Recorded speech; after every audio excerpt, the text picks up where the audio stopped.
The Korean War forced militaries to confront a reality that sat uncomfortably alongside post-war optimism. By 1950, many believed that advances in medicine, evacuation, and logistics had finally tamed the chaos of battlefield injury. Antibiotics existed, blood plasma was stockpiled, helicopter evacuation was emerging. And yet in Korea, thousands of soldiers still died not because medicine failed, but because it arrived too late. What the war revealed, quietly and without ceremony, was that survival often depended on actions taken before a medic could even open a kit. Soldiers learned that doing something, often crude, incomplete, and, well, uncomfortable, was better than waiting for proper care that might never arrive.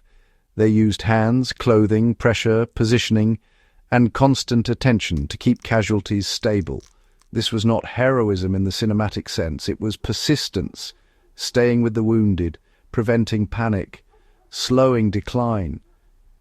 These actions rarely looked impressive, but they bought time, and, honestly, time was survival's most valuable currency. Doctors could not teach this because it lived outside clinical logic. Clinical medicine is structured around diagnosis, precision, and controlled environments. Battlefield reality offered none of these. Decisions had to be made with partial information, limited resources, and immediate danger. The improvised approach prioritized stabilization over correctness. It accepted risk in exchange for speed. This created a quiet divide. What worked on the battlefield did not always align with what could be taught formally. As a result, much of this knowledge remained informal, transmitted through experience rather than doctrine. The most overlooked factor was continuous human presence. One of the strongest predictors of survival in Korea was whether someone stayed with the wounded, not performed a procedure but remained physically present.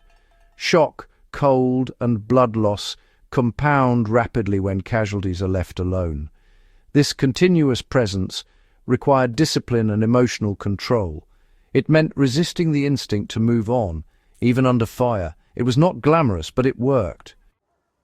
Improvisation thrived because standard kits were designed for ideal conditions. First aid kits assumed accessibility, completeness, and usability. Korea dismantled those assumptions.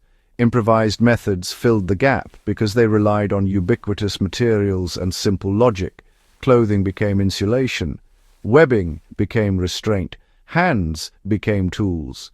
The success of these methods challenged the belief that preparedness is primarily about equipment. It suggested instead that preparedness is about adaptability under constraint. These lessons quietly reshaped modern combat medicine. After Korea, militaries began to rethink casualty care timelines. Emphasis shifted toward immediate hemorrhage control, rapid stabilization, and decentralized care. Programs that trained non-medical personnel to perform life-saving actions emerged not because of theory, but because Korea demonstrated necessity.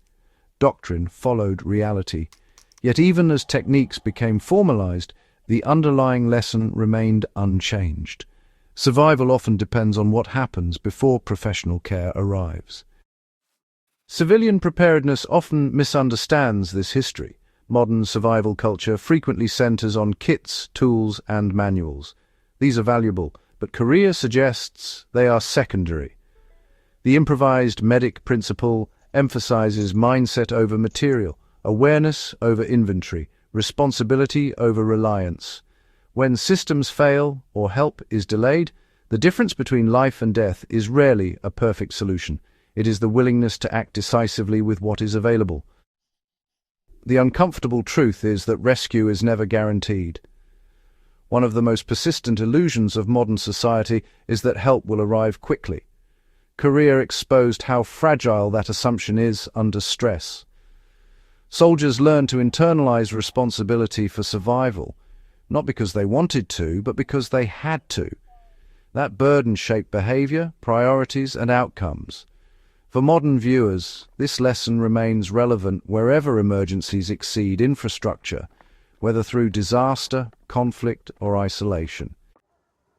The improvised medic practice that saved lives in Korea was not a secret trick or clever hack. It was a recognition of reality. Systems fail, time disappears, and people must act anyway. Remembering this history matters because it restores agency to ordinary individuals. It honors the quiet competence of those who kept others alive without recognition or reward. It also challenges comforting narratives about technology and preparedness. It reminds us that resilience begins with judgment, presence, and action, not equipment alone. If you value serious, in-depth historical analysis that looks beyond official stories, subscribe to Echoes of Valor and share this video with others who want to understand how survival actually works when theory collapses.